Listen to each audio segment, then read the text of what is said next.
রমজান মাসে তুলনামূলক ভালো কাজ কম করছি না বেশি করছি? এখন এই ভালো কাজগুলা নষ্ট করা যাবে না। কি করা যাবে না? নষ্ট করা যাবে না। আমি মূলত এই ভালো কাজগুলা নষ্ট না করি যেন, এই জন্য এই ভূমিকাটা টানছি। দেখেন, রমজানে অনেক কষ্ট করে আমরা কিছু আমল জমা করছি, এখন এই আমলগুলা নষ্ট করা যাবে না।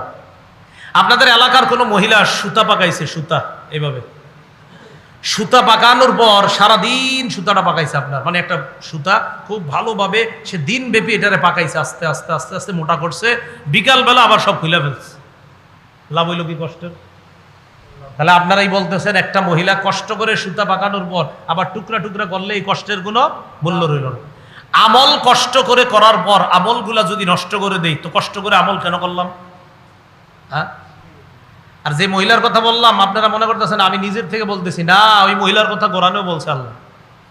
সূরা নাহলের 92 নম্বর আয়াতে আল্লাহ বলেন, ওয়ালা তাকুনু কাল্লাতী নাকাদাত গাজলাহা মিন বাদি কুওয়াতিন আনকাসা।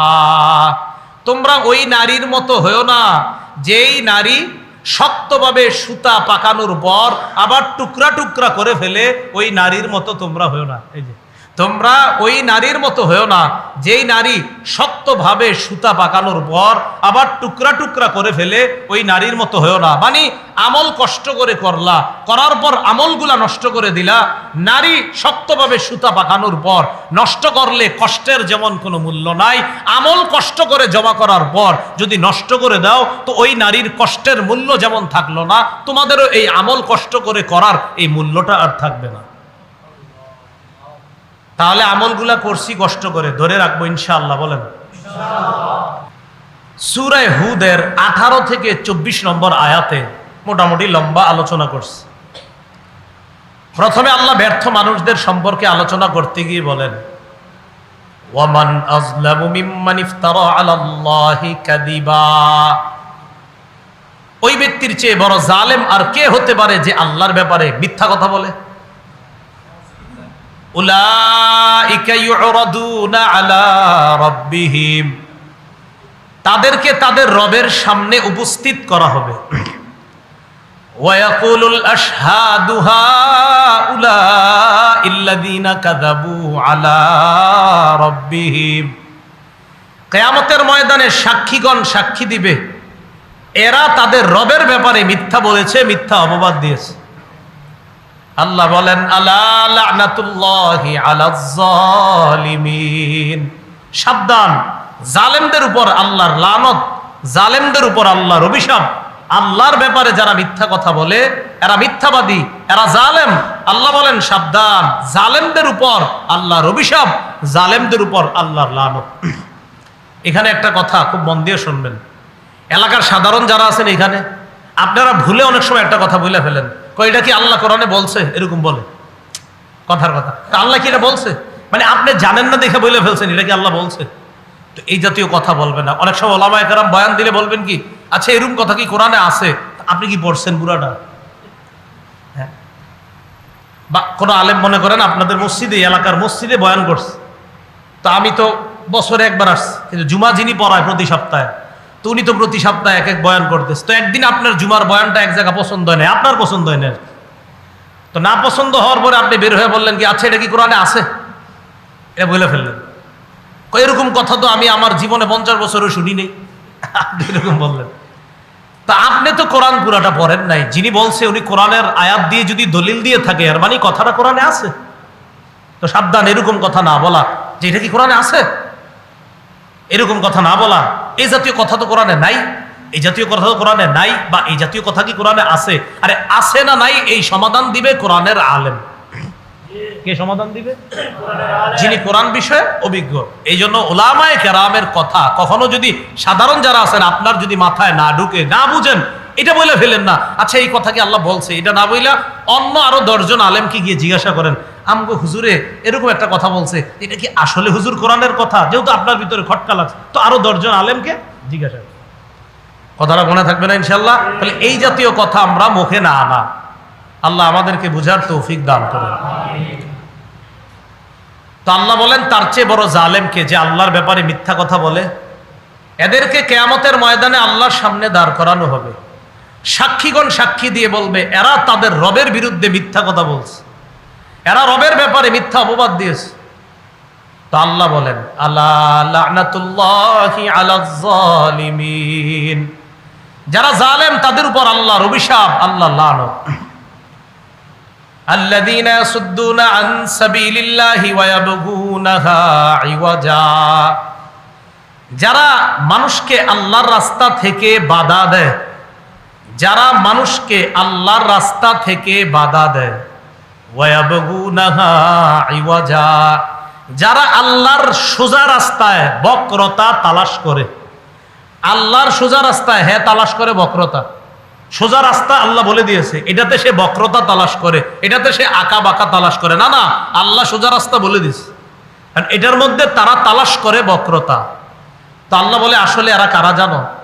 ওয়াহুম বিল আখিরাতি হুম কাফিরুন, এরা কাফের, এরা আখিরাতকে অস্বীকার করে, এজন্য আমার ব্যাপারে উল্টা পাল্টা কথা বলে, আমার রাস্তা থেকে মানুষকে বাধা দেয়, আর এরা আমার বিরুদ্ধে মিথ্যা কথা ছড়ায় দেয়। আমার সোজা রাস্তায় তারা বক্রতা তালাশ করে, আঁকাবাঁকা তালাশ করে। আমি আল্লাহ তোমাদেরকে জানায়া দিচ্ছি আসলে এরা আখিরাতকেই অস্বীকার করে। এখন আল্লাহ বলতেছেন শোনো, আমার বিরুদ্ধে যারা মিথ্যা কথা বলে তারা আমার কোনো ক্ষতি করতে পারবে না, আমাকে এরা অক্ষম করতে পারে না। উলাইকা লাম ইয়াকুনু মুআজিজিনা ফিল আরদি ওয়া মা কানা লাহুম মিন দুনিল্লাহি মিন আউলিয়া, তারা পৃথিবীতে আল্লাহকে অক্ষম করতে পারে নাই, তাদের রবকে অক্ষম করতে পারে নাই। ওয়া মা কানা লাহুম মিন দুনিল্লাহি মিন আউলিয়া, আল্লাহর মোকাবেলায় তাদের কোনো সাহায্যকারীও নাই, থাকবেও না। এবার আল্লাহ পাক রব্বুল আলামিন বলেন এরা কারা? উলাইকাল্লাযীনা খাসিরু আনফুসাহুম, এরা তারা যারা নিজেরাই নিজেদের ক্ষতি করেছে। এবার বুঝে থাকলে বলেন, আল্লাহর ব্যাপারে কেউ যদি মিথ্যা অপবাদ দেয়, ক্ষতিকার বলেন তার নিজের, বলেন ক্ষতিকার নিজের। কেউ যদি মানুষকে আল্লাহর রাস্তায় বাধা দেয়, বাধা দিয়ে সে মনে করতেছে ক্ষতি করে ফেলছে, আসলে ক্ষতি কি আরেকজনের করলো না নিজের? তো যারা আল্লাহর ব্যাপারে মিথ্যা কথা বলে, যারা আখিরাতকে অস্বীকার করে, আল্লাহ বলেন এরা আসলে নিজেরা নিজেদের ক্ষতি করে ফেলল। এবার আল্লাহ পাক রব্বুল আলামিন বলেন ওয়াদাল্লা আনহুম মা কানু ইফতারুন, তারা যে আল্লাহর ব্যাপারে মিথ্যা কথা রটিয়ে বেড়াতো, এই মিথ্যা রটনা সেদিন তাদের থেকে হারিয়ে যাবে কিয়ামতের মাঠে। মানে সেদিন আর এই মিথ্যা রটনা, দুনিয়াতে বানায়া বানায় অনেক মিথ্যা কথা বলতো, কিন্তু সেদিন এইগুলা হারায় যাবে, সেগুলা কোনো কাজে আসবে না। এরপরে আল্লাহ বলেন লা জারামা আন্নাহুম ফিল আখিরাতি হুমুল আখসারুন, নিঃসন্দেহে তারাই অধিক ক্ষতিগ্রস্ত, তারাই ব্যর্থ। আমি আল্লাহ তাদেরকে ব্যর্থ বলে ঘোষণা করলাম। এই হলো দুনিয়াতে ব্যর্থ মানুষের পরিচয়। এর পরের আয়াতে আল্লাহ কি বলে দেখেন এবার সফল কারা? ইন্নাল্লাযীনা আমানু ওয়া আমিলুস সালিহাতি ওয়া আখবাতু ইলা রাব্বিহিম উলাইকা আসহাবুল জান্নাহ হুম ফিহা খালিদুন, যারা ঈমান আনে, যারা নেক কাজ করে, যারা বিনীত হয়ে তাদের রবের কাছে ফিরে আসে, আমি আল্লাহ তাদেরকে জান্নাতি বলে ঘোষণা করলাম। কেমন জান্নাতি? সেখানে তারা চিরস্থায়ীভাবে থাকবে। এবার আপনারা বলেন তো, এই ব্যর্থ আর সফল দুই দল কি সমান? দুই দল সমান? আচ্ছা, যে চোখে দেখে আর যে চোখে দেখে না, এই দুইজন কি সমান? যে কানে শোনে আর যে কানে শোনে না, এই দুইজন কি সমান? আসলে কি সমান? আল্লাহ বলতেছে আসলে এরা সমান না। মাসালুল ফারিকাইনি কাল আ'মা ওয়াল আসাম্মি ওয়াল বাসিরি ওয়াস সামি' হাল ইয়াস্তাওয়ানি মাসালা। আল্লাহ বলেন মাসালুল ফারিকাইন, আমি যে ব্যর্থ মানুষদের পরিচয় দিলাম, আমি যে সফল মানুষের পরিচয় দিলাম, এই দুই দলের দৃষ্টান্ত মাসালুল ফারিকাইন, এই দুই দলের দৃষ্টান্ত কাল আ'মা, অন্ধের মতো, আল আসাম্মি, বধিরের মতো, ওয়াস সামি'i, যে ব্যক্তি কানে শোনে তার মতো, ওয়াল বাসির, ওয়াস সামি'i ওয়াল বাসির, যে ব্যক্তি চোখে দেখে তার মতো। আসলে উদ্দেশ্য হলো আল্লাহ বুঝাইতে চান যারা ব্যর্থ তাদের দৃষ্টান্ত অন্ধের মতো, যারা সফল তাদের দৃষ্টান্ত চক্ষুষ্মানের মতো, যারা ব্যর্থ তাদের দৃষ্টান্ত যারা কানে শোনে না তাদের মতো, আর যারা সফল তাদের দৃষ্টান্ত যারা কানে শোনে তাদের মতো। এই আয়াতে আমা দ্বারা উদ্দেশ্য হলো ব্যর্থ কাফেরগণ, এই আয়াতে আসম দ্বারা উদ্দেশ্য ব্যর্থ কাফেরগণ, এই আয়াতে সামিয়া দ্বারা উদ্দেশ্য সফল মুমিনগণ, এই আয়াতে বসির দ্বারা উদ্দেশ্য সফল মুমিনগণ, এই আয়াতে আমা মানে যে ব্যক্তি চোখে দেখে না এর দ্বারা উদ্দেশ্য কাফের, এই আয়াতে আসম মানে যে কানে শোনে না উদ্দেশ্য কাফের, এই আয়াতে সামি' মানে যে কানে শোনে উদ্দেশ্য মুমিন, এই আয়াতে বসির মানে যে চোখে দেখে উদ্দেশ্য মুমিন। এখন আপনারা বলেন, সত্যি করে বলেন, দুনিয়ার হাইসিয়তে বলেন, দুনিয়ার দৃষ্টিকোণ থেকে বলেন, যে দেখে আর যে দেখে না সমান? তো আল্লাহ বলে এরা যেহেতু সমান না, এটা যেহেতু বুঝছো তো বুঝে নাও কাফের আর ইমানদার কখনো সমান হতে পারে না, একটা ব্যর্থ একটা সফল। তো ইমানদার যারা নেক কাজ করবে, যারা ভালো কাজ করবে, আর ভালো কাজ অশুদ্ধ, ভুলে গেছেন শুরুতে, ভালো কাজগুলো অশুদ্ধ না বিশুদ্ধ হবে, আর বিশুদ্ধ ভাবে ভালো কাজগুলো হতে হবে। সফল আর ব্যর্থ তাদের আরেকটা পরিচয় আল্লাহ দিছে সূরা কাহফের 107-8 নম্বর আয়াতে আল্লাহ পাক রব্বুল আলামিন বলেন, 103 থেকে শুরু করছে, 103 থেকে শুরু করে 108 পর্যন্ত। তো আল্লাহ পাক রব্বুল আলামিন বলেন, কুল হাল নুনাব্বিউকুম বিল আখসারিনা আমালা, নবী আপনি বলেন আমি কি তোমাদেরকে জানিয়ে দিব তাদের ব্যাপারে যারা আমলে অধিক ক্ষতিগ্রস্ত। নবী আপনি বলেন আমি কি তোমাদেরকে জানিয়ে দিব তাদের ব্যাপারে যারা আমলের দিক থেকে অধিক ক্ষতিগ্রস্ত। এখন আপনারা বলেন আপনাদের এটা জানা দরকার আসেনি? আল্লাহ বলেন, আল্লাযীনা দাল্লা সা'য়ুহুম ফিল হায়াতিদ দুনিয়া ওয়া হুম ইয়াহসাবুনা আন্নাহুম ইহসিনুনা সুনআ, যাদের দুনিয়াতে যত চেষ্টা প্রচেষ্টা সব ব্যর্থ, কিন্তু তারা মনে করে তারা ভালো কাজ করছে। 50টা হসপিটাল বানাইছে, 500 দাতব্য প্রতিষ্ঠান বানাইছে, তো এটা তো আসলে ভালো কাজ, আর এটা তো আসলে ভালো কাজ। তো আল্লাহ বলে এরা মনে করবে যে ভালো কাজ করছে, কিন্তু এদের চেষ্টাগুলো ব্যর্থ। কয় কেন? কয় ব্যর্থতার কারণ হলো উলাইকাল্লাযীনা কাফারু বিআয়াতি রাব্বিহিম ওয়া লিকাইহি ফাহাবিতাত আমালুহুম ফালা নুকিমু লাহুম ইয়াউমাল কিয়ামাতি ওয়াজনা। এদের ব্যর্থতার কারণ হলো এরা তাদের রবের আয়াতগুলো অস্বীকার করছে। তাহলে 500 হসপিটাল বানাইছে কিন্তু আল্লাহর আয়াত স্বীকার করে না, 50টা বড় বড় প্রতিষ্ঠান বানাইছে আর বলে আমি তো এই ভালো কাজ করছি। আপনারাও হাতের মধ্যে টেটু আঁকেন অমুক খেলোয়াড়ের তমুক খেলোয়াড়ের, এই মেয়ে অমুক খেলোয়াড়ের এত পছন্দ করেন কেন? হুজুর জানেন উনি যে কি পরিমাণ মুসলমানদেরকে সহযোগিতা করে? আচ্ছা তাই নাকি? তো উনি ঈমান আনছে? কয় না। আল্লাহ বলে তুই ঈমান না আনলে তো লাভ নাই। উলাইকাল্লাযীনা কাফারু বিআয়াতি রাব্বিহিম ওয়া লিকাইহি ফাহাবিতাত আমালুহুম, এরা তারা যারা তাদের রবের আয়াতগুলো অস্বীকার করে, ওয়া লিকাইহি রবের সাথে সাক্ষাৎকে অস্বীকার করে, ফাহাবিতাত আমালুহুম তাদের আমলনামা সব বরবাদ। যেগুলারে আপনারাও ফেসবুকে স্ট্যাটাস দিয়েছেন অমুক খেলোয়াড়রে আমার এই কারণে ভালো লাগে, আল্লাহ কয় লাগলেই হবে না, ঈমান নাই, সব ব্যর্থ বরবাদ। কেমন বরবাদ? ফালা নুকিমু লাহুম ইয়াউমাল কিয়ামাতি ওয়াজনা, তাদের এই কাজগুলা কিয়ামতের ময়দানে আমি কোনো ওজনই সাব্যস্ত করব না। আমি যে ওজনের পাল্লায় তাদের আমলগুলা দিব, এই পাল্লায় ওজনই দেওয়া হবে না। আবার কিসের ওজন? এগুলোর তো কোনো মূল্যই নাই, বিনা ওজনে জাহান্নাম। ওজন কিসের?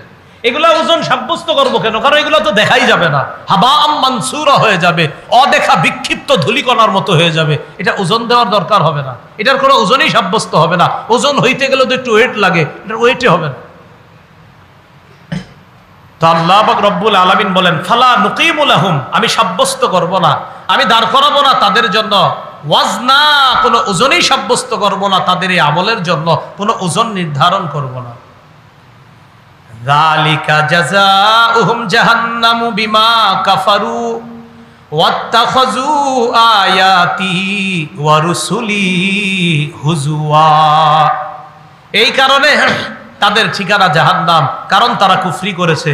আর ওয়াত্তাখাযু আয়াতি, আমার আয়াত, ওয়া রুসুলি, আমার রসুলগণকে হুজুয়া, উপহাসের পাত্র বানিয়েছে, তাই তাদের ঠিকানা জাহান্নাম। বলি নাউযুবিল্লাহ। এলো ব্যর্থ। এবার সফল কারা?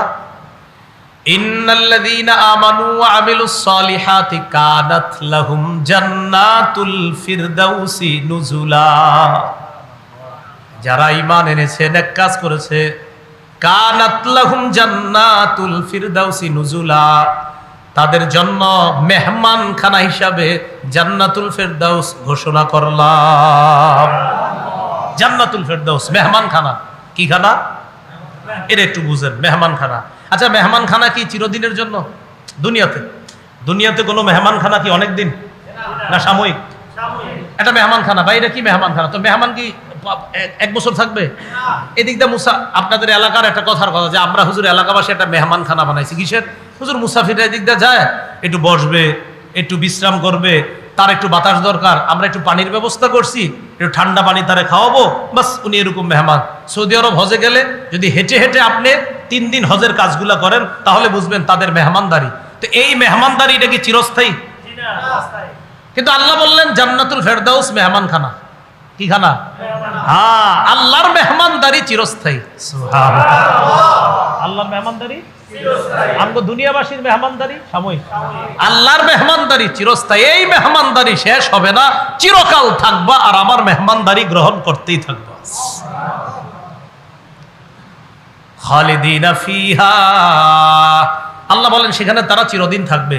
এবার আপনাদের কাছে জানতে চাই, মামার বাড়ি নানার বাড়িতে বেড়াইতে যান মেহমান হিসাবে, ঠিক আছে, প্রথম 3 দিন 4 দিন একটু ভাল লাগে, 7-8 দিন থাকার পর কিন্তু নিজেই বলেন না আর থাকবো না, চলে যাই। কেন আর থাকতে মন চায় না কেন?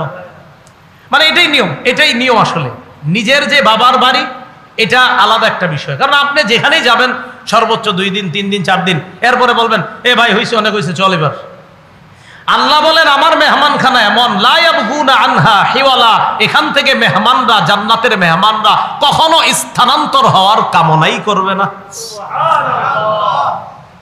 আমরা দুনিয়ার মেহমানরা কিন্তু বলি না আর না এবার যাই। আল্লাহ কয় না, জান্নাতের মেহমান যখন হবা, তোমাদের মনেও চাইবে না এখান থেকে যাওয়ার জন্য। সেখানে চিরস্থায়ী মেহমান, আর আমার মেহমানদারিও চিরস্থায়ী চলতেই থাকবে। এই হলো ব্যর্থ আর সফল যারা, তাদের ব্যাপারে আল্লাহ পাক রব্বুল আলামিন এই কথাগুলো আমাদেরকে জানিয়ে দিলেন। আল্লাহ আমাদের সকলকে, আমরা যেন সফল মুমিন হতে পারি, এবং যেই মুমিনদের কাজগুলো হবে ভালো কাজ, যেটার জন্য আল্লাহ আমাদেরকে পরীক্ষা করেন প্রতিনিয়ত, এই ভালো আমলগুলো যেন আল্লাহর সামনে প্রতিনিয়ত পেশ করতে পারি। আল্লাহ তৌফিক দান করেন। 28 পারা 16 নম্বর পৃষ্ঠা, সূরা তাগাবুন 9-10 নম্বর আয়াত। আল্লাহ বলেন, এই জায়গায় ব্যর্থ আর সফলদের কথা আল্লাহ বলেন, ইয়াউমা ইয়াজমাউকুম লিয়াউমিল জামঈ যালিকা ইয়াউমুত তাগাবুন। সেদিন তোমাদেরকে আল্লাহ একত্রিত করবেন, সমাবেত করার দিন। লিয়াউমিল জামঈ, যেদিন জমা হওয়ার দিন, একত্রিত হওয়ার দিন, আল্লাহ তোমাদেরকে একত্রিত করবেন। যালিকা ইয়াউমুত তাগাবুন, এটা একটু আমরা সবাই মিলে অনুবাদ করি, বলেন সেদিন হলো লাভ লসের দিন। আবার সেদিন হলো, আবার শুধু লাভ লসের দিন বলবেন, সেদিন কি দিন? আবার সেদিন কি দিন? এটা প্রতিদিন শোয়ার সময়, উঠার সময়, একটু হাঁটতে বসতে একা একা চিন্তা করবেন যে কিয়ামতের মাঠটাকে আল্লাহ বলছে ইয়াউমুত তাগাবুন, লাভের দিন, লসের দিন, সর্বনাশ। লাভের দিন তো ভালো কথা, কিন্তু যদি লসের দিন হয়ে থাকে তো লস খাওয়ারও তো সম্ভাবনা। আল্লাহ মাপছেন, কারণ আল্লাহ বলছে এটা লাভের দিন, লসের দিন। তো আমি কি লাভবান না লসের মধ্যে আছি তো জানি না, টেনশনে থাকা। তো আল্লাহ বলেন সেদিন লাভবান কারা আর লস খাবে কারা, এটা বলে দিচ্ছে। وَمَن يُؤْمِن بِاللَّهِ وَيَعْمَلْ صَالِحًا يُكَفِّرْ عَنْهُ سَيِّئَاتِهِ وَيُدْخِلْهُ جَنَّاتٍ تَجْرِي مِن تَحْتِهَا الْأَنْهَارُ خَالِدِينَ فِيهَا أَبَدًا ذَلِكَ الْفَوْزُ الْعَظِيمُ। যারা আল্লাহকে বিশ্বাস করে, আখিরাতকে বিশ্বাস করে, যারা আল্লাহকে বিশ্বাস করে, আখিরাতকে বিশ্বাস করে যারা, ইউকাফির আনহু সাইয়্যাতিহি, আল্লাহ তাদের সব গুনাহগুলা ক্ষমা করে দিবে। কিয়ামতের ময়দানে যদি ক্ষমা করে দেয় তাহলে লাভের দিন, ক্ষমা করে যদি দেয় তাহলে আমার আপনার যাদেরকে ক্ষমা করবে তাদের জন্য লাভের দিন। ওয়ায়ুদখিলহু জান্নাতিন তাজরি মিন তাহতিহাল আনহার, এবং আল্লাহ তাকে ক্ষমা করে তাকে চিরস্থায়ী ঠিকানা জান্নাতে প্রবেশ করিয়ে দিবেন। তাহলে কি বুঝলাম? যদি আল্লাহ আমারে মাফ করে দেয়, যদি আল্লাহ আমাকে জান্নাত দিয়ে দেয়, তো আমার জন্য সেটা লাভের দিন। পরে আল্লাহ কি বলে দেখেন, আল্লাযীনা কাফারু ওয়া কাযযাবু বিআয়াতিনা উলাইকা আসহাবুন নারি খালিদিনা ফিহা। যারা কাফের, যাদের ঈমান নাই, ওয়া কাযযাবু বিআয়াতিনা, আমার আয়াত যারা অস্বীকার করে, উলাইকা আসহাবুন নার, তারা হলো জাহান্নামী। কিয়ামতের ময়দানে এদের জন্য হবে ওই দিনটা লসের দিন। কিসের দিন? লসের দিন। কারো জন্য লাভের দিন, কারো জন্য লসের। এই টেনশনটা একটু দেরি করবেন, লাভের দিন আবার লসেরও দিন। আমি যদি জিতে যাই, আমি যদি জান্নাতি হয়ে যাই, তো আমি লাভবান হয়ে গেলাম। আমি যদি হেরে যাই, আল্লাহ না করেন, আল্লাহ না করেন, জান্নাতের বিপরীত জায়গা যদি আমার ঠিকানা হয়, তো আমি তো লস খেয়ে গেলাম। আল্লাহ আমাদের সকলকে, এই আমাকে, আপনাকে, আপনাদের যাদের সামনে আমি বসে রয়েছি এখন, এই সবার সাথে যেন আল্লাহ জান্নাতে দেখা করা হবে। এই জন্য টেনশন করা, এটা লাভের দিন, এটা লসের দিন। তাহলে ব্যর্থ কারা? যারা লস খাবে। সফল কারা? যারা লাভবান হয়ে যাবে। এই কথাগুলো আপনাদেরকে কেন বলছি? গুরুত্বপূর্ণ একটা বিষয় বলার জন্য এই কথাগুলো বলছি। গুরুত্বপূর্ণ বিষয়টা এখনো বলিনি। সেটা কি? এতক্ষণ শুধু জানলাম ব্যর্থ কারা, লাভবান কারা, সফল কারা, ব্যর্থ কারা। যারা খারাপ কাজ করবে, যারা ঈমান আনবে না, যারা কুফরি করবে, এরা ব্যর্থ। যারা ঈমান আনবে, যারা ভালো কাজ করবে, এরা সফল। রমজান মাসে তুলনামূলক ভালো কাজ কম করছি না বেশি করছি? এখন এই ভালো কাজগুলা নষ্ট করা যাবে না। কি করা যাবে না? নষ্ট করা যাবে না। আমি মূলত এই ভালো কাজগুলা নষ্ট না করি যেন, এই জন্য এই ভূমিকাটা টানছি। দেখেন, রমজানে অনেক কষ্ট করে আমরা কিছু আমল জমা করছি। এখন এই আমলগুলা নষ্ট করা যাবে না। আপনাদের এলাকার কোনো মহিলা সুতা পাকাইছে, সুতা এভাবে সুতা পাকানোর পর সারাদিন সুতাটা পাকাইছে আপনার, মানে একটা সুতা খুব ভালোভাবে সে দিন ব্যাপী এটারে পাকাইছে, আস্তে আস্তে আস্তে আস্তে মোটা করছে, বিকালবেলা আবার সব খুলে ফেলছে। লাভ হইল কি কষ্টের? তাহলে আপনারাই বলতেছেন একটা মহিলা কষ্ট করে সুতা পাকানোর পর আবার টুকরা টুকরা করলে এই কষ্টের কোনো মূল্য রইল না। আমল কষ্ট করে করার পর আমলগুলা যদি নষ্ট করে দেই, তো কষ্ট করে আমল কেন করলাম? হ্যাঁ? আর যে মহিলার কথা বললাম, আপনারা মনে করতেছেন আমি নিজের থেকে বলতেছি না, ওই মহিলার কথা কোরআনেও বলছে আল্লাহ।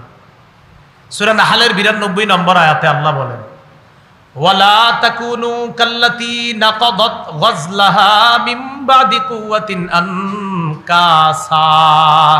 তোমরা ওই নারীর মতো হয়ো না যেই নারী শক্তভাবে সুতা পাকানোর পর আবার টুকরা টুকরা করে ফেলে, ওই নারীর মতো তোমরা হয়ো না। এই যে তোমরা ওই নারীর মতো হয়েও না যেই নারী শক্তভাবে সুতা পাকানোর পর আবার টুকরা টুকরা করে ফেলে, ওই নারীর মতো হয়েও না। মানে আমল কষ্ট করে করলা, করার পর আমলগুলা নষ্ট করে দিলা। নারী শক্তভাবে সুতা পাকানোর পর নষ্ট করলে কষ্টের যেমন কোনো মূল্য নাই, আমল কষ্ট করে জমা করার পর যদি নষ্ট করে দাও, তো ওই নারীর কষ্টের মূল্য যেমন থাকলো না, তোমাদেরও এই আমল কষ্ট করে করার এই মূল্যটা আর থাকবে না। তাহলে আমলগুলা করছি কষ্ট করে, ধরে রাখবো ইনশাআল্লাহ। বলেন সূরা মুহাম্মদের 33 নম্বর আয়াত, যেটা খুতবায় আমি তেলাওয়াত করছি, 26 পারা 9 নম্বর পৃষ্ঠা। ইয়া আইয়ুহাল্লাযীনা আমানু আতিউল্লাহ ওয়া আতিউর রাসূলা ওয়া লা তুবতিলু আমালাকুম। হে ঈমানদারগণ, আল্লাহর আনুগত্য করো, রসুলের আনুগত্য করো। পরের অংশটা একটু সবাই মিলে পড়ি, সমস্যা কি? বলেন ওয়ালা ওয়ালা তুবতিলু ওয়ালা তুবতিলু আমালাকুম। তোমরা তোমাদের আমল সমূহ নষ্ট করো না। তাহলে আল্লাহ কি বলছে? আমল সমূহ তা আমল অনেক জমা করছি, আশাবাদী। আসলেই তো আমরা রমজানে অন্য মাসের তুলনায় একটু বেশি আমল করছি। আপনার সাহারিতে উঠলাম, সাহারি খাইলাম, ওই সময় উঠা 4 রাকাত, 8 রাকাত, 2 রাকাত, যে যত রাকাত পারছে তাহাজ্জুদ পড়ছে। রমজানে ফজরে মুসল্লিও বেশি হয়েছে, জামাত বড় হওয়ার কারণে সওয়াবও বেশি হয়েছে। তো এই যে আমলগুলা জমা করলাম, তখন কি করছি আমরা? 30 তারিখ রাত শাওয়ালের যখন 4টা দেখা গেছে, 4টা বক্স আনলাম। আনার পর পুরা এলাকাবাসীর জানায়া দিলাম, শোনেন 30 দিন বহুত আমল কিন্তু জমা করে লাইছি, আর রাখতে পারতেছি না। এখন এই বক্সগুলো আইনা জোরে জোরে গান বাজাইলাম আর বলতেছিলাম এইভাবে যে আমরা আমল প্রচুর জমা করে ফেলছি, শয়তানের অনুপস্থিতিতে উনি এখন ছাড়া পাইছে, তাই আমাদের যে দায়িত্ব ছিল এতদিন শয়তান অনুপস্থিতি করতে পারি নাই, উনি চলে আসছে, এখন আমাদেরকে দিয়ে করাইতেছে। আপনি 30 দিন এত কষ্ট করে রোজা রাখলেন, হ্যাঁ 30টা রোজা যাইতে অপেক্ষা আছে, বক্স আইনা ফিট করে রাখছে, এখনো ছাড়ে না, কারণ চাঁদ না উঠলে গান ছাড়বে না। শাওয়ালের 4টা উঠছে, বাস বাতি, ওই যে আপনার আতশবাতি, আপনাদের এলাকায় না হলেও ঢাকা শহর হয় তো আতশবাতি। এরপরে পয়েন্টে পয়েন্টে চিপা চুপায় বক্স, হিন্দি, উর্দু, বাংলা, আরবি গান। গান বুঝো আর না বুঝো, খালি নাচতে পারলে হয়েছে। কিও লাফান গা? কয় তালে লাফাই। তো বুঝতেছেন নি? কয় বুঝা শর্ত না। মনে করেন ইংরেজি, বাংলা ঠিক আছে বুঝে, ইংরেজি গানটা যে চলতেছে না, এটা তো আমি 99% শিউরে যে বুঝতেছে না, 1% রাখলাম আর কি, হয়তো অনেকে বুঝে, এই জন্য 99 বললাম। তো ইংরেজি গান শুনে লাফান কেন? তালে হিট এসে পড়ছে। তো এটা বুঝতেছেন নি?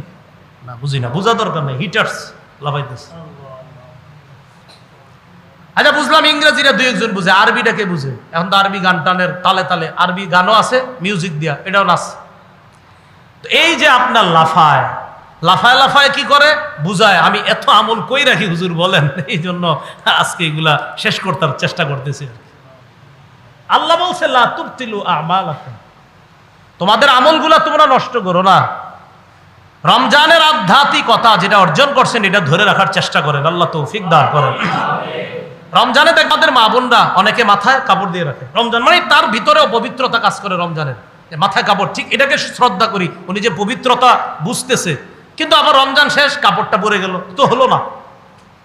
রমজানে দেখবেন যে মানুষগুলা নামাজও পড়ে না, ও মসজিদে আসে, তো মাশাআল্লাহ বোঝা যাইতেছে ওর মাঝেও একটু আল্লাহ ভীতি কাজ করতেছে, মাথায় টুপি দিতেছে, মসজিদে আসতেছে। কিন্তু ভাই এই অভ্যাসটা ধরে রাখেন, এই অভ্যাসটা ধরে রাখেন। পুরা বছর আপনি কয়েকদিন ফজর জামাতে পড়ছেন, কিন্তু রমজানে আপনি পুরো দিন প্রতিদিন ফজর জামাতে পড়ছেন। যেই রমজান শেষ, ঈদের সকালের ফজরটাতে আপনার 1 কাতার, ঈদের আগের দিনও ফজরে পুরো মসজিদ ভরা, ঈদের সকালটাতেই 1 কাতার 1.5 কাতার। কেন? কালকেই তো আপনি পুরো মসজিদ ভরে নামাজ পড়লেন, ঈদের সকালে কিভাবে আবার 1 কাতার হয়ে গেল? তো বুঝাইতে চাইলাম রমজানে আমলের একটা অভ্যাস তৈরি হয়েছে, অভ্যাসটা ধরে রাখা, আমলগুলা নষ্ট না করা। তো যে আমলগুলা করছি আমরা আল্লাহর কাছে দোয়া করব এইভাবে, আল্লাহ রমজানে যে নামাজের অভ্যাস হয়েছে আমার, আল্লাহ রমজানে যে তেলাওয়াতের অভ্যাস হয়েছে, আল্লাহ রমজানে যে তাহাজ্জুদের অভ্যাস হয়েছে, আল্লাহ আপনি আমাকে অভ্যাসগুলা ধরে রাখার তৌফিক দান করুন। এই দোয়া আল্লাহর কাছে বেশি বেশি করা। এখন আমরা জানবো আমাদের আমলগুলা নষ্ট হয় কিভাবে। অনেক কারণ, আজকে আমরা 11টা কারণ জানবো আমল নষ্ট হওয়ার। কয়টা কারণ? 11টা। এই 11 কারণের কোনো কারণ আপনার মধ্যে পাওয়া গেলে আমল নামা বরবাদ হয়ে যাবে। 1 নাম্বার কারণ, আল্লাহর আয়াত অস্বীকার করলে যত ভালো কাজ করেন সব বরবাদ। সূরা আলী ইমরানের 21-22 নম্বর আয়াতে আল্লাহ বলেন, ইন্নাল্লাযীনা ইয়াকফুরুনা বিআয়াতিল্লাহ ওয়া ইয়াকতুলুনান নাবিয়্যিনা বিগাইরি হাক্কিন ওয়া ইয়াকতুলুনাল্লাযীনা ইয়া'মুরুনা বিল কিসতি মিনান নাস ফাবাশশিরহুম বিআযাবিন আলীম উলাইকাল্লাযীনা হাবিতাত আ'মালুহুম ফিদ দুনিয়া ওয়াল আখিরাহ ওয়া মা লাহুম মিন নাসিরিন।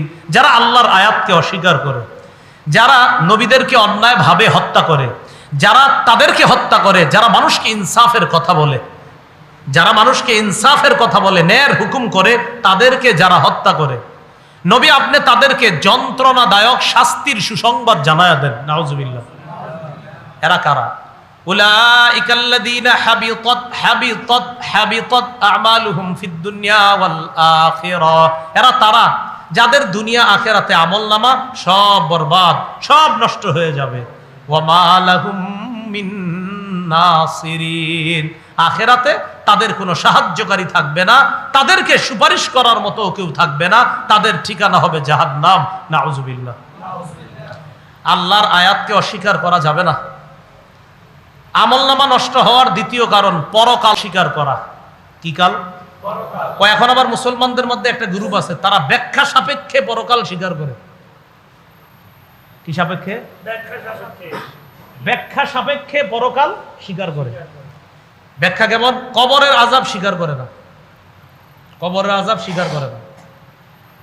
নবীজি হাদিসে বলছে কবরে আযাব হইতেছে, এটা স্বীকার করে না। কেন? এটা মাথায় ধরে না, তাই একটু স্বীকার করে না। তো কিয়ামতের যতটুকু তাদের মাথায় ধরে অতটুকু স্বীকার করে, আর যতটুকু তার বুঝে আসে না এতটুকু অস্বীকার করে। ব্যাখ্যা সাপেক্ষে। রাসূলুল্লাহ সাল্লাল্লাহু আলাইহি সাল্লাম দুই কবরের পাশ দিয়ে যাইতেছে আর বলতেছিলেন ইন্নাহুমা লা ইউআযযাবান, এই দুই কবরে শাস্তি দেওয়া হচ্ছে। ওয়া মা ইউআযযাবানি ফি কাবীর, বড় কোনো অপরাধে শাস্তি দেওয়া হচ্ছে না। আম্মা আহাদুহুমা, তাদের একজন ফাকানা ইয়ামশি বিন নামিমা, চুগলখড়ি করত, আরেকজন এই ব্যক্তি কানা লা ইস্তাতিরু মিনাল বাউল, প্রস্রাবের পর ভালো করে পবিত্রতা অবলম্বন করত না, অথবা ঢেকে ঢুকে প্রস্রাব করত না, প্রস্রাবের ব্যাপারটা গুরুত্ব দিত না। নবী কয় এই দুই অপরাধে দুই কবরে আযাব হচ্ছে। তাহলে নবী কি বলছেন? আযাব হচ্ছে। কবরের কি হচ্ছে বলেন তো? হেরা এটা বিশ্বাস করে না। কেন? কয় না, এটা মাথায় ধরে না। এখন ঘটনা হলো কি জানেন, এদেরকে বলা হয় হাদিস অস্বীকারী, বা তারা নিজেদের নাম দিছে আহলে কোরআন। কি নাম? মানে তারা শুধু কোরআন মানে, হাদিস মানে না। অথচ কোরআনেও আছে কবর আযাব হয়। কোথায় আছে? আছে না? আন্নারু ইউরাদুনা আলাইহা গুদুওয়া ওয়া আশিয়া, আন্নারু ইউরাদুনা আলাইহা গুদুওয়া ওয়া আশিয়া ওয়া ইয়াউমা তাকুমুস সাআতু আদখিলু আলা ফিরআউনা আশাদ্দাল আযাব। ফেরাউনের বাহিনীকে সকাল সন্ধ্যায় আগুন তাদের সামনে পেশ করা হয়। তো ফেরাউনের বাহিনীকে এখন কি কিয়ামতের মাঠে না বর্তমানে মাটির নিচে? এখনই কি কিয়ামতের মাঠে এরা? তাহলে এরা এখন কোন জগতে? বরজখ। এরা কোন জগতে আছে? তো আলমে বরজখেই আন্নারু ইউরাদুনা, আগুন পেশ করা, আন্নারু ইউরাদুনা আলাইহা, আগুনের সামনে, ইউরাদুনা তাদেরকে পেশ করা হয়। কাদেরকে? ফেরাউন বাহিনীকে। গুদুওয়া ওয়া আশিয়া, সকাল সন্ধ্যা ফেরাউনকে আগুনের সামনে পেশ করা হয়। তো ফেরাউন বাহিনী কি এখন কিয়ামতের মাঠে? কোথায়? বরজখে। কোথায়? মানে কবরের জগতে। তো কবরের জগতে তাদেরকে আগুনের সামনে পেশ করা হয়। তো এটা তো কোরআনেও আছে। আসলে কোরআনও পড়ে না, না পারে না, না পড়ে না। আমি নাউজুবিল্লাহ এরকম বলি না, হয়তো পারে কিন্তু পড়ে না। তো এই যে দেখেন কোরআনে আছে কবরে যে আযাব হবে, এটা কোরআনেও আছে। কিন্তু ঘটনা হইলো আপনার এতটুকু হয়তো উনি গবেষণা করতে করতে যায় নাই। আমি আবার ভালো ধারণা রাখি সবার প্রতি। তো এইভাবে যদি বলে, আমি বলি আসলে উনি এতটুকু গবেষণায় যায় নাই বলে এখনো পর্যন্ত অস্বীকার করে। আশাবাদী ওখানে গেলে স্বীকার করে নিবে, এটা আশা করি আর কি। তো পরকালকে যদি কেউ অস্বীকার করে তার আমলনামা বরবাদ। আখেরাত অস্বীকার করলে আমলনামা, মারা যাওয়ার সাথে সাথেই পরকাল শুরু, পরের জগৎ শুরু, আর অন্য জগৎ শুরু হয়ে যায়। বরজখের জীবন থেকে আমার দুনিয়ার জীবন শেষ, আখেরাতের জিন্দেগি আমার শুরু হয়ে গেল। তো এরা কি করে? এরা বলে মানুষ মারা যাওয়ার পর কিয়ামত পর্যন্ত, কিয়ামত পর্যন্ত কিছুই হবে না, আপনি মাটির সাথে মিশে থাকবে, বাস আর কিচ্ছু নাই, কিছুই হবে না, চুপচাপ মাটির সাথে মিশে থাকবে, কিয়ামতের ময়দান হবে, তখন পরকাল, বাস আখেরাত।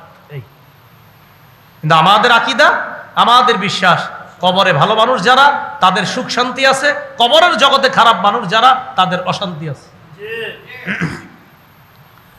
তো এখন সূরা আরাফের 147 নম্বর আয়াতে আল্লাহ বলেন, ওয়াল্লাযীনা কাযযাবু বিআয়াতিনা ওয়া লিকাইল আখিরাতি হাবিতাত আমালুহুম হাল ইউজজাউনা ইল্লা মা কানু ইয়ামালুন।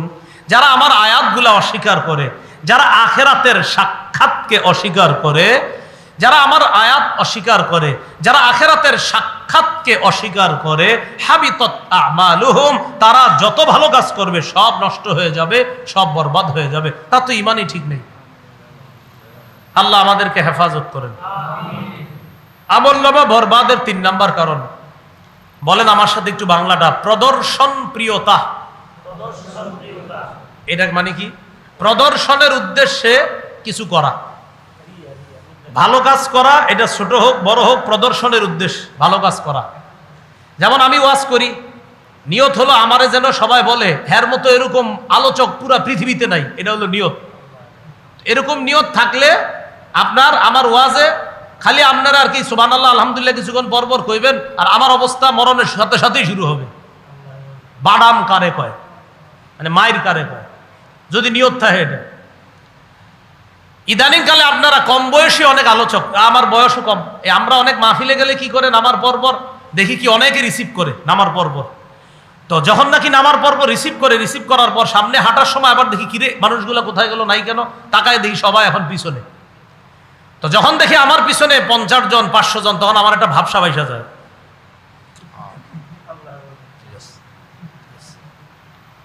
আমার আসে, অন্যদের আসে কিনা জানি না, এই জন্য আমারটা আমি স্বীকার করতেছি, আমার আইসা যায় ভাবসা। যদি এরকম সামনে দেন, মুরব্বীদেরকে সামনে দেন, বয়স এখনো 40 হয় না, আমি নামলাম, আমার এখনো 40 হয় নাই, নামলাম, আপনি দিয়ে দিলেন সামনে, পিছনে সাদা দাড়িওয়ালা মুরব্বীদেরকেও হাঁটাইতেছেন, আপনারাও হাঁটতেছেন, ঘটনা কি? হ্যাঁ, মানে উনি সামনে, উনি কিছু একজন। এটা আমি আমাকে বলছি, এটা প্রদর্শন প্রিয়তা উদ্দেশ্য যদি হয়, আমল নামা বরবাদ, আমল নামা নষ্ট হয়ে যাবে যদি প্রদর্শন উদ্দেশ্য হয়। আমি বয়ান করি আমার উদ্দেশ্য যদি হয় জনপ্রিয়তা কামাই করা, যদি আমার মাকসাদ এটা হয়, বাস আমল নামা, আমার যা আমল নামা সব বরবাদ। তো বলছিলাম আমল প্রদর্শনের উদ্দেশ্য যদি করি বরবাদ হয়ে যাবে। তাহলে আমরা ছোট বড় যে কোনো আমল করব কাকে খুশি করার জন্য? আমরা রমজানে যে আমলগুলো করেছি আশাবাদী আমরা আল্লাহকে খুশি করার জন্যই করেছি, ভবিষ্যৎ জীবনে সব আমল আল্লাহকে খুশি করার জন্যই করব ইনশাআল্লাহ। সূরা হুদের 15-16 নম্বর আয়াতে আল্লাহ বলেন, মান কানা ইউরিদুল হায়াতাদ দুনিয়া ওয়া যিনাতাহা নুওয়াফি ইলাইহিম আমালাহুম ফিহা ওয়া হুম ফিহা লা ইউবখাসুন। যে ব্যক্তি দুনিয়া চায় আর দুনিয়ার সৌন্দর্যতা চায়, চাকচিক্য চায়, পৃথিবীর মধ্যে সে চায়, দুনিয়ার মধ্যে সে চায়, যেমন মনে করেন ভাইরাল হওয়া যদি কারো উদ্দেশ্য হয়, নিয়ত যে আমার নিয়তেই ভাইরাল হওয়া, আমার নিয়ত জনপ্রিয় হওয়া, আমার নিয়তেই পৃথিবীর সমস্ত প্রশংসা কুরানো, আল্লাহ কয় টেনশন করো না, নুওয়াফি ইলাইহিম আমালাহুম ফিহা, আমি তাদেরকে দুনিয়াতে পরিপূর্ণ দিয়ে দিব, তুমি একদম যা চাও সবই দিব। যদি উদ্দেশ্য এটা হয় দিয়ে দিব তোমাকে। তবে শোনো, উলাইকাল্লাযীনা লাইসা লাহুম ফিল আখিরাতি ইল্লান নার ওয়া হাবিতা মা সানাউ ফিহা ওয়া বাতিলুম মা কানু ইয়ামালুন। এরা তারা যাদের দুনিয়াতে সব আছে তো আখিরাতে আগুন ছাড়া আর কিছু নেই। আল্লাহ বলেন আখিরাতে আগুন ছাড়া আর কিছু নাই, ওয়া হাবিতা নষ্ট হয়ে যাবে, মা সানাউ দুনিয়াতে যা করছে সব নষ্ট হয়ে যাবে, ওয়া বাতিলুম মা কানু ইয়ামালুন তাদের আমলনামা সব বরবাদ হয়ে যাবে। প্রিয় মুসলমান ভাইয়েরা, পর্দার আলারের মা বোনেরা, আমরা আজকে থেকে জীবনে ছোট বড় যত ভালো কাজ করি সব রবকে খুশি করার জন্য করব। আমরা যেন করতে পারি, আল্লাহ তৌফিক দান করেন। কাউকে এক কাপ চা পান করাবো আল্লাহরে খুশি করার জন্য, কাউকে একটা পান খাওয়াবেন আল্লাহকে খুশি করার জন্য, একটা বাচ্চাকে চকলেট গিফট করবেন আল্লাহকে খুশি করার জন্য। যত কাজ করবেন ভালো কাজ, এটা আল্লাহকে খুশি করার জন্য আমরা করব। আল্লাহ তৌফিক দান করেন। এগুলো 3 নাম্বার, প্রদর্শনের উদ্দেশ্য করলে আমলনামা বরবাদ। 4 নাম্বার শিরিক। কি করলে? রমজানে আপনি 30টা রোজা রাখছেন, রাখার পর ঈদের দিন আপনার আব্বার কবর জিয়ারত করতে গেলেন, এটা ভালো, কবর জিয়ারত তো ভালো কাজ, দোয়া করলেন, রমজানেও দোয়া করছেন, ঈদের দিনও দোয়া করছেন, ঈদের পরের দিনও দোয়া করছেন, ভালো, সমস্যা নেই। আপনার আপন আব্বার কবর জিয়ারত করার পর এবার আরেক আব্বার কবরে গেছেন, কথার কথা, আর হাসিন না, হইতে পারে মুরব্বীও তো বাবার সমবয়স, তো আরেক আব্বার কবরেও গেছেন জিয়ারত করতে, এটা হতে পারে আপনার মুরব্বী হিসাবে বাবার মতো শ্রদ্ধা করেন, কবর জিয়ারত কিন্তু খারাপ না। কিন্তু ওই কবর আরেকটা জিয়ারত করতে গিয়ে চুপে চুপে কেউ যাতে না দেখে এদিক সেদিক তাকায়া ছোট্ট করে একটা সিজদা দিয়ে দিয়েছেন, তো কেউ দেখলো না মনে করেন, সমস্যা নাই, কেউ দেখুক আর না দেখুক, কে দেখছে? রমজানে যা করছেন সব শেষ। ছোট্ট করে সিজদা দিয়েছে, একদম হালকা হালকা, সুযোগ পাইছে না। আর চিন্তা করে কেউ দেখে ফেলবে, এই যে সেজদা দিলেন, শিরিক করলেন, সব শেষ। ভাই শিরিক করেন না, হাতে পায়ে ধরে বলি, আলেমদের কাছ থেকে আসেন, শিখেন বারবার, হুজুর আমি কাজ করি, আমার কাজ সঠিক হইতেছে কিনা। যা মাহফিলের দাওয়াত যাদেরকে দেন তো বছরে একবার এসে আপনাদেরকে বলবে। ওলামায়ে কেরামের কাছে প্রতি সপ্তাহে সপ্তাহে জুমার আলোচনা শুনতেছেন, বারবার বলেন হুজুর শিরিকের ওয়াজ আমগরে শিখান, আমগরে বলেন আমগো কোন কোন কাজগুলা শিরিক হয়, হুজুর আপনি আমাদেরকে বলেন, আমরা শিরিক থেকে বাঁচবো। কি সাহস আছে নিরা বলার? না ইনশাআল্লাহর আওয়াজ আসতে খতিব সাহেবরে বলবেন, হুজুর শিরিক দেখায় দেন আমাদেরকে, কোনগুলো আমাদের এই এলাকায় কোন শিরিক যদি থাকে আপনি আমাদেরকে বলেন। এলাকার যুবকরা এই দায়িত্ব নিতে পারে। ইমাম সাহেবরে সাপোর্ট করতে হবে যুবকরা, খতিব সাহেবকে যুবকরা গিয়ে বলতে হবে, হুজুর অনেক ভুলভ্রান্তি হয়তো জীবনে করছি জানি না, আমগো কোনো কাজ আপনার চোখে যদি শিরিক মনে হয় কোরআন সুন্নাহর আলোকে আপনি বলে দেন। কি বলতে পারবেন নি? তো শিরিক করলে আমলনামা বরবাদ। সূরা জুমারের 65 নম্বর আয়াতে আল্লাহ বলেন, ওয়ালাকাদ উহিয়া ইলাইকা ওয়া ইলাল লাযীনা মিন ক্বাবলিকা লাইন আশরাকতা লায়াহবাতান্না আমালুকা ওয়া লাতাকুনান্না মিনাল খাসিরিন। নবী আপনার প্রতি আর আপনার পূর্ববর্তী যারা তাদের প্রতি এই মর্মে ওহী প্রেরণ করা হয়েছে, যদি আপনি শিরিক করেন। কারে বলতেছে? যদি আপনি শিরক করেন, যদি আপনি শিরক করেন, লায়াহবাতান্না আমালুকা, অবশ্যই অবশ্যই আপনার আমলও বরবাদ হয়ে যাবে, নষ্ট হয়ে যাবে। নবীদের আমলের শেষ নাই, আর আমগো তো আমলই নেই। তাহলে নবীকে আল্লাহ বলতেছে আপনি শিরিক করলে আমল বরবাদ, আমগো তো আমলই নাই, আবার আসি শিরিক করতে। আমাদের সকলকে শিরিক মুক্ত ইবাদত করার তৌফিক দান করেন। এগুলো কয় নাম্বার? 4 নাম্বার। 5 নাম্বার, আল্লাহর দ্বীনকে অপছন্দ করলে, বলেন কাকে? আচ্ছা, এক ব্যক্তি কোরআনের নামাজের বিধান, হজের বিধান, যাকাতের বিধান, সব বিধান তার ভালো লাগে, শুধু সুদের আয়াতটা ওনার পছন্দ না। কিসের আয়াত? এটা ওনার অপছন্দ লাগে। এই যে আল্লাহর কোন বিধান, আল্লাহর দ্বীনের একটা অংশ অপছন্দ করলেন, বাস আপনার জীবনে অন্য যত ভালো কাজ সব নষ্ট হয়ে যাবে। সূরা মুহাম্মদের 9 নম্বর আয়াতে আল্লাহ বলেন, যালিকা বিআন্নাহুম কারিহু মা আনজালাল্লাহ ফাআহবাতা আ'মালাহুম। তাদের ব্যর্থতা এই কারণে, তারা কারিহু অপছন্দ করেছে, মা আনজালাল্লাহ আল্লাহ যা নাজিল করেছে এটা তারা অপছন্দ করেছে, ফাআহবাতা আ'মালাহুম তাই আল্লাহ তাদের আমল নষ্ট করে দিয়েছে। তাহলে তাহলে দ্বীনকে অপছন্দ করা যাবে না। নামাজ আল্লাহর বিধান, রোজা আল্লাহর বিধান, হজ আল্লাহর বিধান, যাকাত আল্লাহর বিধান, সুদ হারাম এটাও আল্লাহর বিধান। আল্লাহর সব বিধানগুলো আপনার পছন্দ করতেই হবে, অপছন্দ করলে আমলনামা বরবাদ। আল্লাহকে নারাজ করে দেয় এমন কোন জিনিসের আনুগত্য অনুসরণ যদি করেন, আমলনামা বরবাদ। সূরা মুহাম্মদের 28 নম্বর আয়াতে আল্লাহ বলেন, যালিকা বিআন্নাহুম ইত্তাবাউ মা আসখাতাল্লাহ ওয়া কারিহু রিদওয়ানাহু ফাআহবাতা আ'মালাহুম। তাদের ব্যর্থতা এই কারণে, ইত্তাবাউ তারা অনুসরণ করেছে, মা আসখাতাল্লাহ এমন জিনিসের যা আল্লাহকে নারাজ করে দেয়, ওয়া কারিহু তারা অপছন্দ করেছে, রিদওয়ানা আল্লাহর পছন্দকে তারা অপছন্দ করছে। দেখেন না কত বড় সাহস, রবের পছন্দকে কোনো মানুষ অপছন্দ করা সাহস কি পরিমাণ। আল্লাহ কয় ফাআহবাতা আ'মালাহুম, তাই আল্লাহ তাদের আমলনামা নষ্ট করে দিয়েছে। 7 নাম্বার, আল্লাহর রাস্তায় বাধা দিলে আমলনামা বরবাদ। সূরা মুহাম্মদের 32 নম্বর আয়াত, ইন্নাল্লাযীনা কাফারু ওয়া সাদ্দু আন সাবিলিল্লাহি ওয়া শাক্কুর রাসূলা মিন বা'দি মা তাবায়্যানা লাহুমুল হুদা লা ইয়াদুররুল্লাহা শাইআ ওয়া সায়ুহবিতু আ'মালাহুম। যারা কাফের, যারা আল্লাহর রাস্তায় বাধা দেয়, হেদায়েত স্পষ্ট হওয়ার পরেও যারা রসুলের বিরোধিতা করে, তারা আল্লাহর কোনো ক্ষতি করতে পারবে না, আল্লাহ অচিরেই তাদের আমলগুলা বরবাদ করে দিবে, বলি নাউজুবিল্লাহ। 8 নাম্বার, এটা আমার সাথে বলেন, বলেন আল্লাহ এবং রসুলের সাথে বেয়াদবি করলে, আল্লাহ রসুলের সাথে বেয়াদবি করলে আমলনামা বরবাদ। এবার একটু বলেন, বলেন আল্লাহ আর আল্লাহ রসুলের সাথে যারা বেয়াদবি করে, সেই বেয়াদবিকে সমর্থন করলে আমলনামা বরবাদ। তাহলে বেয়াদবি করলেও বরবাদ, আর এই বেয়াদবিকে সমর্থন করলেও বরবাদ। বেয়াদবি করা যাবে না, সমর্থনও করা যাবে না। আমার নবীকে যারা ব্যঙ্গ করে এটা বেয়াদবি, আর এটাকে যারা সমর্থন করবে এটাও বেয়াদবি।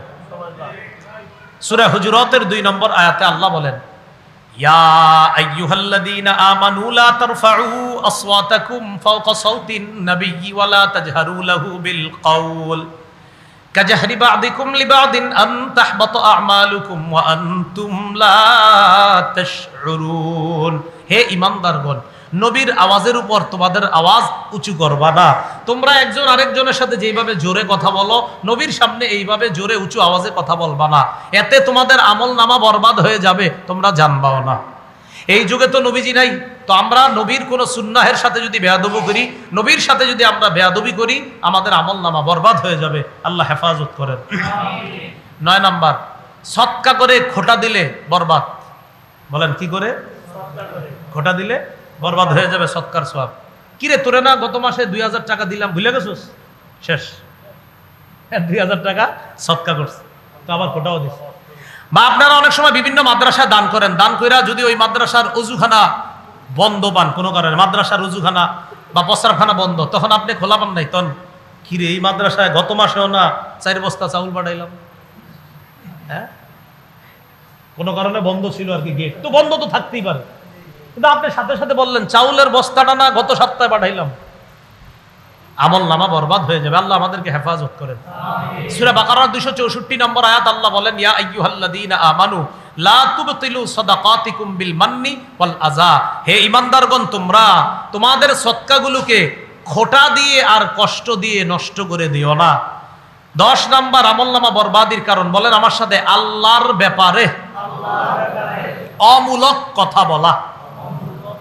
সহিহ মুসলিমের বর্ণনা 2621 নম্বর হাদিস, মাদ্রাসার পাঠ্যপুস্তক অনুসারে মোট হাদিস সংখ্যা হবে 3033টা।